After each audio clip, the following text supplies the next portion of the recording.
What's going on, everybody? Welcome back to the channel, and if you've been following the DC news recently, you know that they're kind of a mess right now. If you haven't been following it, don't worry, we'll explain everything in this video and talk about DC's new 10-year plan that they have announced for the DC universe. Now, DC is all the talk this week because they have announced that they have canceled the Batgirl movie that a lot of people were really excited about. Following the cancellation of Batgirl, DC has released a statement talking about what their plans are for DC, and they've actually now finally dedicated a full studio to just making their superhero movies. And as it turns out, they are very much trying to copy what Marvel has done over at Disney. Just in case you may not know, Disney does own Marvel Studios, but Marvel Studios is still a dedicated company to making Marvel films. DC has never really had this before. They're owned by Warner Brothers, and everything has been done by Warner Brothers, but now they have DC Studios, and this was announced by DC and Warner Brothers yesterday. Now, if you're not aware, Warner Brothers has recently gone through a lot of changes since the merger. They are now Warner Brothers Discovery, and it seems like they're trying to shake things up a bit and get DC back on track. And apparently Warner Brothers and now DC Studios view what they have so far as a big opportunity.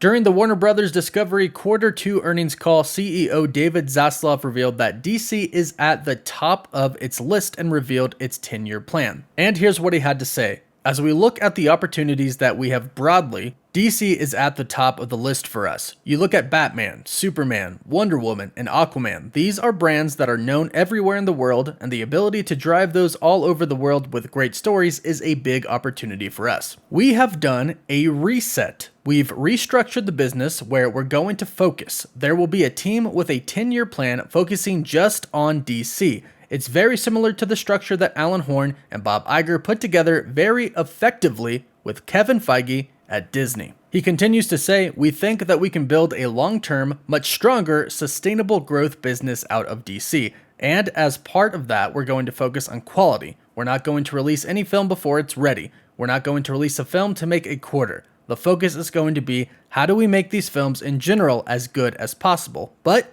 DC is something we think we could make better, and we're focusing on it now." So here we have Warner Brothers CEO literally say that they're basically going to copy what Disney did with Marvel Studios, which isn't entirely a bad plan. Now, one would say that they tried to copy Marvel in the beginning, and that's why they haven't been successful so far, but they really didn't introduce all of the characters of the Justice League in the best way. They didn't build them up like Marvel did, they introduced them all at the same time. But they literally said that they are resetting. So who knows what this means for the future of the DCEU, or simply the DC universe, because I think we don't call it that anymore, especially now since they've restructured everything. Now we don't really know what's going to happen. It could be a reboot of the entire universe. However, they did just announce that Joker 2 is going to be coming in 2024, and Lady Gaga is going to be starring alongside of Joaquin Phoenix. However, this movie exists in a universe that is outside of the Justice League. So this could be a really good or a really bad thing for DC. They've been trying to get it together for some time now, but they have been struggling to get their universe off the ground. But let us know what you think about this in the comments down below. Do you think this will be good for DC to kind of model what Marvel did, or do you think they should do something else? Let us know in the comments down below. Don't forget to like the video and subscribe for other awesome nerdy content. And as always, thanks for stopping by.